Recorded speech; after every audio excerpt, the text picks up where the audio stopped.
The sky was the kind of blue you only saw in space. That eerie, unreal shade that seemed to mock the vast emptiness around it. Theo Harper stared up at it from the cockpit of the Starlight Horizon, his hands gripping the controls, his eyes narrowed with a mix of skepticism and weary resignation. For a moment, he wondered if maybe he'd made a mistake. Not about joining the colony mission, no, that was inevitable. But about the type of adventure he'd signed up for. Was he really suited to be the commander of the very first human settlement on Oris? A barren, windswept rock that promised nothing but dust and an eternal battle against nature. He was supposed to be the bold, fearless leader, right? The one who could rally the team with a speech that stirred hearts, the one who'd beam with optimism as humanity's first steps onto an alien world. Instead, he felt a bit like a guy who'd been sent to clean up after a bad party. The ship creaked and groaned beneath him, the hull vibrating as it sliced through the thin atmosphere of Oris. Below, the landscape stretched out in an endless sea of dusty plains, jagged rock formations, and the occasional patch of pale, sickly vegetation. There were no towering cities, no bustling metropolises. Just sand. And dust. And more dust. Well, at least it's not Earth, Theo muttered, a sardonic smile tugging at his lips, but the joke felt hollow.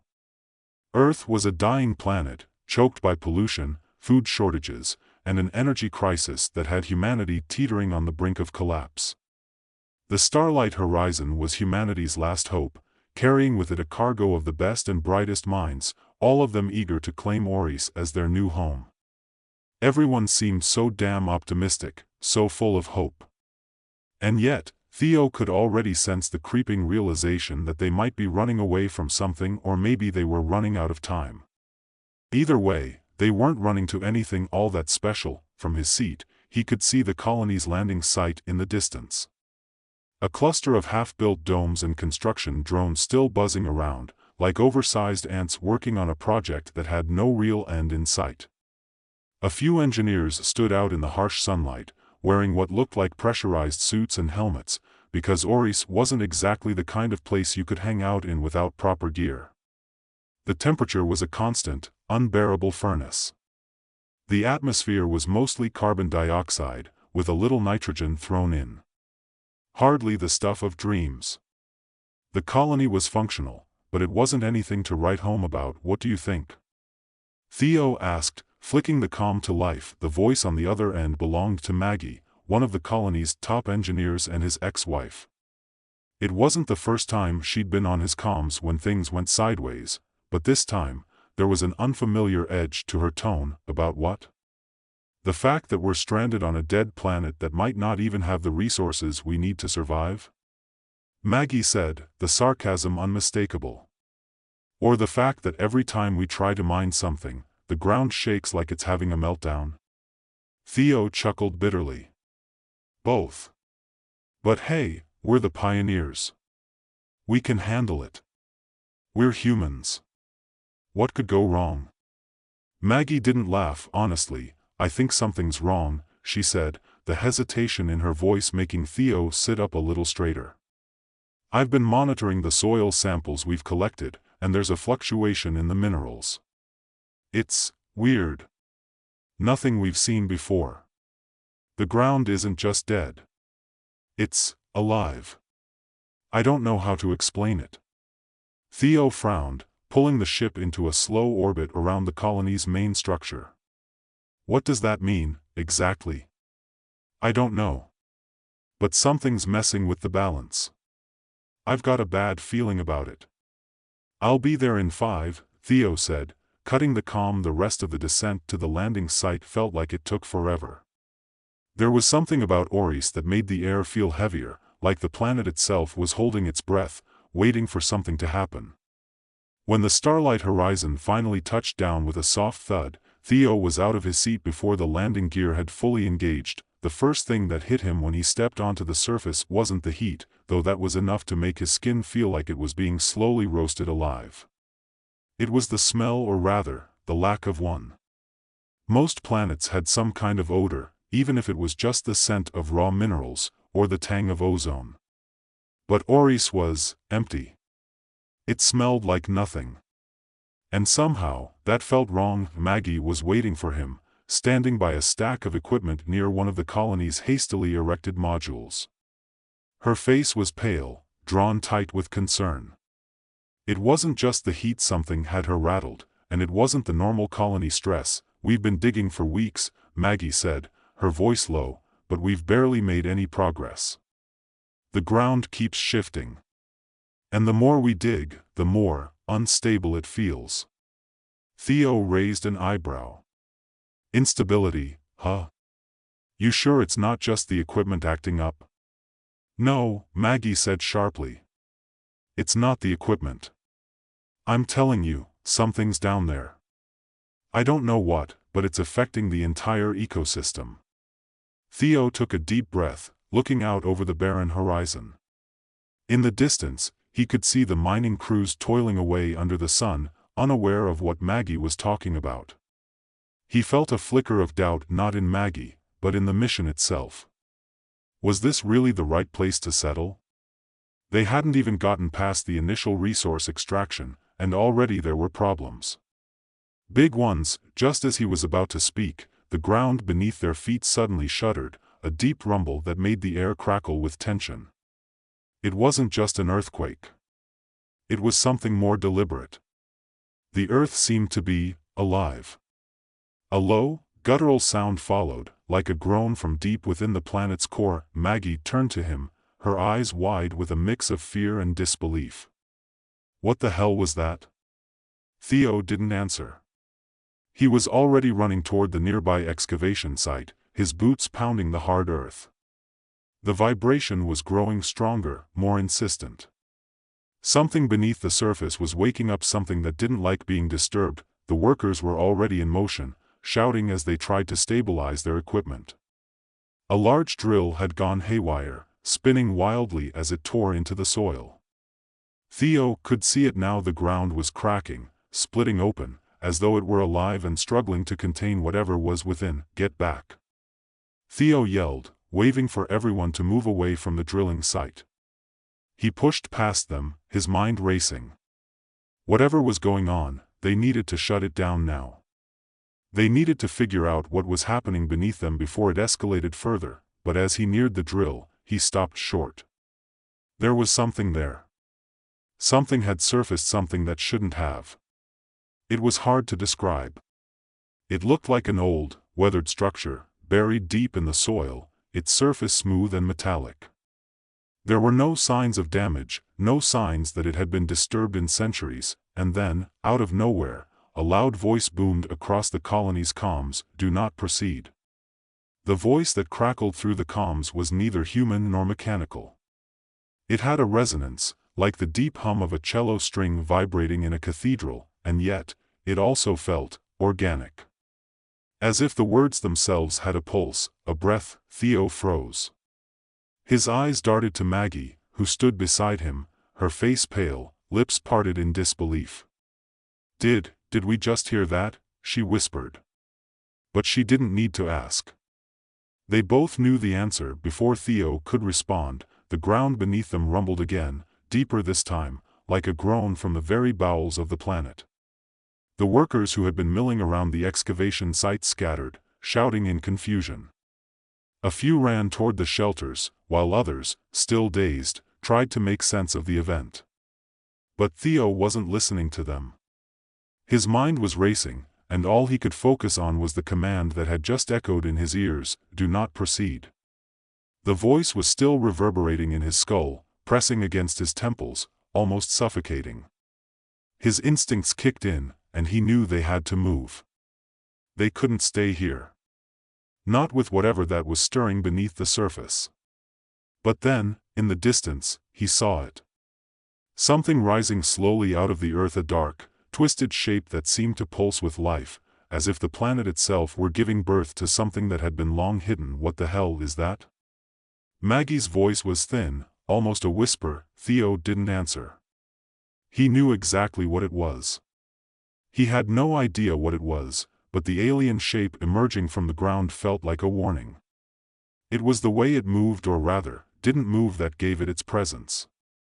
It wasn't like a machine or a structure built by human hands. This thing was alive, breathing, shifting like something organic trying to push through the skin of the planet. Theo's breath caught in his throat. His instincts screamed at him to run. But his feet were frozen.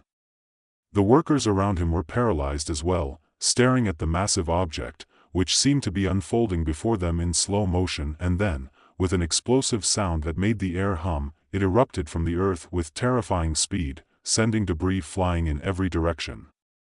Theo ducked instinctively, pulling Maggie with him as the ground cracked open like a wound being torn wide. The workers scattered in all directions, but some weren't quick enough. A piece of metal, sharp as a knife, flew through the air and struck one of them in the shoulder. He screamed, but the sound was drowned out by the deep thrumming of whatever had just come to life. Theo's heart hammered in his chest. He didn't know what was happening, but he knew that this wasn't an ordinary natural disaster. The planet wasn't just shaking anymore. It was alive. And it didn't want them here. The giant shape emerging from the ground was not alone. As it rose, more of them followed, slowly, methodically, like roots sprouting from the earth, organic and twisted, glowing faintly with a bioluminescence that seemed out of place. The planet was trying to speak to them. Through the tremors and the unfolding of these alien creatures, Theo stumbled backward, his mind racing. There was no way this was a coincidence. No way this was just some seismic anomaly. This wasn't an accident. The planet itself had been waiting. Get inside, now, he barked at Maggie, and she didn't hesitate. They ran toward the shelter, Theo's eyes never leaving the strange, alien shapes that were now filling the space before him. But it wasn't just the shapes that frightened him. It was the sudden clarity that flooded his mind. This planet wasn't just a place to colonize. It wasn't just a resource to exploit. It was something else, something ancient, and its warning had been clear: leave, or suffer the consequences. Inside the shelter, Theo sealed the door behind him, gasping for breath as the noise outside grew louder. The deep thrum of the planet, the alien shapes moving in a way that felt purposeful. The walls of the shelter vibrated under the pressure. Maggie was already at the comms console, fingers flying over the controls. "I'm trying to reach the rest of the colony," she said, her voice strained. "But the signals are blocked. It's like the planet is scrambling our communications." Theo closed his eyes for a moment, trying to make sense of what was happening. He had been through enough to know when something wasn't right. This wasn't a natural disaster. It wasn't a malfunction. This was deliberate. The planet was reacting to them, to their presence. They knew, Theo muttered under his breath. "They were waiting for us." Maggie glanced up sharply, eyes wide. "Who knew?" "The Tarrith." Her face went pale, the realization dawning in her eyes. "You think they've been watching us?" Theo didn't answer. He wasn't sure, but he was beginning to feel like this was something far beyond any human understanding. The Tarrith, whoever they were, whatever they were, had been watching, waiting for this moment. Maybe they hadn't been waiting for humanity, but for something else. Something that had set this whole chain of events into motion. There was no more time to waste. The threat outside was growing more intense, and they needed answers. "Fast, call a meeting," Theo said, his voice hard. "We need to figure out what we're dealing with. And we need to do it now." Maggie nodded, already tapping into the comms again, trying to make contact with the other officers. But the signals were still garbled, faint. Theo could hear the faint crackle of static in the background, mixed with the now constant rumbling from beneath the surface. "It's no use," Maggie muttered after a few seconds, slamming her fist against the console in frustration. "We're cut off." Theo's mind was working in overdrive.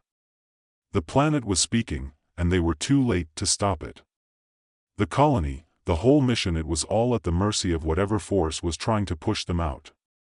They were intruders now. And in a strange, terrifying way, Oris had just started fighting back. Without another word, Theo spun on his heel, heading toward the exit.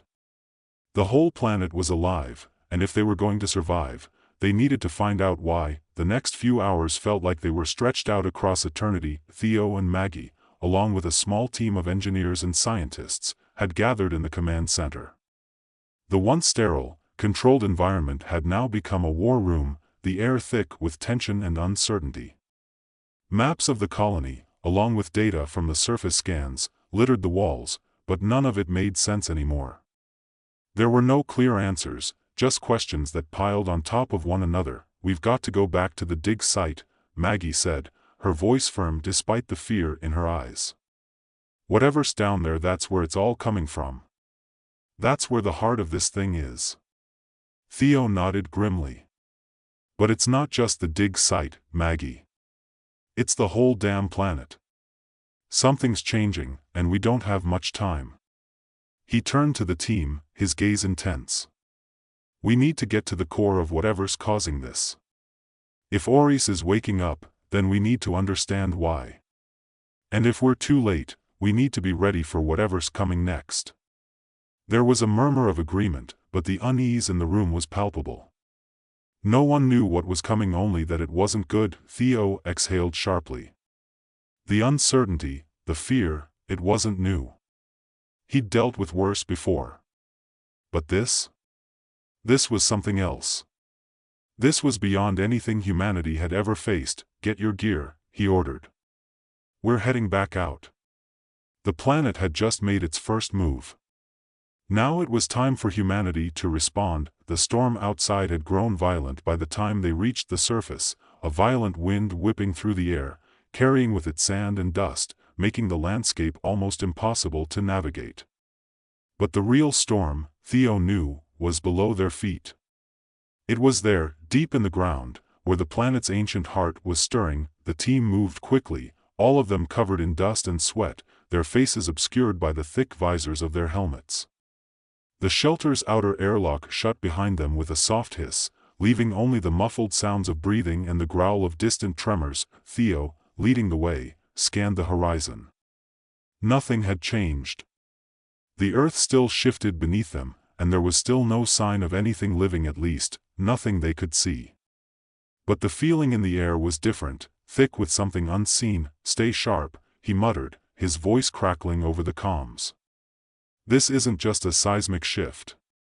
This is a message. And I think we're the ones it's meant for." Maggie kept close behind him, her gaze darting back toward the landing site. The rest of the team trailed a few steps behind, but their pace was quickening as the urgency of the situation began to settle in. No one spoke much as they trudged across the barren expanse. The wind howled louder now, swirling in chaotic patterns, and the ground beneath them still groaned like an animal waking from a long slumber. As they neared the excavation site, the damage became clearer. What had been a neat, well-organized mining operation was now a mess of twisted metal, scorched earth, and shattered equipment. The drill they'd left behind had been buried, half swallowed by the shifting terrain. A giant crack ran through the center of the site, and in its midst, the massive, organic formation that had erupted from the earth was now fully visible, standing at the center of the wreckage. Theo's heart pounded. The thing was bigger than he'd expected. Much bigger. It loomed like a giant black pillar, twisting and spiraling upward, its surface shimmering faintly with the same bioluminescence they had seen earlier. But it wasn't just a static structure. It was alive, pulsing in a way that made the hairs on the back of Theo's neck stand up. The group had stopped a few yards away from the formation. The air around them felt thick, heavy with an almost tangible energy that made it difficult to breathe. "Is that moving?" one of the engineers, a young woman named Erin, whispered, her voice shaky. Theo didn't answer. He could feel it too, the subtle shifts in the air, the way the ground seemed to hum beneath their boots. The thing in front of them wasn't just alive. It was watching them. "There's something in there," Maggie said quietly, her eyes narrowed as she studied the object. "It's not just some structure. It's a form. A consciousness. Like it's alive in a way we can't understand." Theo nodded slowly. He'd suspected as much. This wasn't just a natural phenomenon. The Tarrith, if they were the ones behind this, had crafted something, or perhaps the planet itself had crafted something to interact with them. This was no mere accident. It was a warning, or perhaps an invitation. "We have to make contact," Theo said, his voice firm despite the unease creeping into his stomach. "Whatever this is, whatever it wants, we need to understand it before it's too late." Maggie stepped forward, her eyes locked on the glowing, shifting mass. The group followed behind her, each step taken with a sense of dread, as if the very air was thick with impending doom. And then, as if reacting to their presence, the massive form before them stirred. The glowing, pulsating tendrils reached outward like an ancient, awakened creature, stretching, almost searching, as if trying to make contact with them. The ground beneath their feet rumbled, but this time, it wasn't the earth protesting their intrusion. It was something more, something sentient. Theo's stomach turned. "Back up," he ordered, his voice tight with urgency. But it was too late. The planet had already begun its response. The ground shifted beneath them with a violence that sent Theo stumbling. A low hum filled the air, and the massive tendrils began to curl, pulling themselves upward, breaking through the crust of the planet as if it were paper. And with a sound that could only be described as a low, mournful wail, the thing that had been buried for so long began to open. "Get the equipment," Maggie yelled. "We need to record this." But before she could finish, the ground beneath them cracked open like a massive wound, and from the earth emerged something else. A creature. Its form was fluid, its skin translucent, shimmering with an inner light that felt wrong. There were no visible eyes, no discernible features that made it resemble anything human or even animal. It moved like a ripple in water, a living wave of energy and substance that merged with the bioluminescent structure behind it. It was more than just a being. It was a manifestation of the planet itself, or at least, that's what Theo thought. The creature's tendrils stretched toward them, a surge of energy crackling in the air. The air thickened, and for a split second, Theo felt the strange pressure in his chest, as though the planet was pushing back against him, trying to squeeze the very life out of his lungs. "Stay calm," Theo ordered, his voice more a whisper than a command. "It's not attacking. Not yet." The creature paused, suspended in midair, its form pulsing with a rhythm that felt alien to everything they knew. Then, as if sensing Theo's fear, it lowered itself closer to the ground. The hum became deeper, more resonant, vibrating through Theo's bones. Maggie took a step forward, her hand trembling as she raised the comm device to her mouth. This is impossible," she murmured, her voice filled with awe and terror. "Theo, do you feel that? It's inside my head." Theo swallowed hard, but his mind was racing. He could feel it, too. The connection. As if the creature, or whatever it was trying to reach them on a deeper, psychic level. It wasn't just a biological being. It was more than that. It was a consciousness. One that was speaking to them, whether they could hear it or not. The creature's tendrils began to pulse faster, its form twisting and shifting, like it was trying to communicate in a way that words could not. "We need to leave," Theo said urgently. His instincts were screaming. This thing, whatever it was, wasn't just a threat. It was something other. And it wasn't done with them yet. Maggie's gaze was fixed on the creature, her eyes wide. It's not trying to hurt us. I don't think it's hostile." Theo clenched his fists. He didn't care if it was hostile. He didn't care what its intentions were. They were standing on the edge of something ancient and powerful, something beyond anything humanity had ever encountered. "We're not ready for this," he said, his voice rough. "This planet is more than we can handle. We need to pull out. Now." But as he turned toward the others, a sound of vibration rang out through the ground. The earth itself seemed to answer, a low, powerful groan that echoed through the air. Theo felt it in his chest, a thudding beat like a pulse. And in that instant, he understood. The planet wasn't just alive. It was aware, and Oris wasn't just a planet.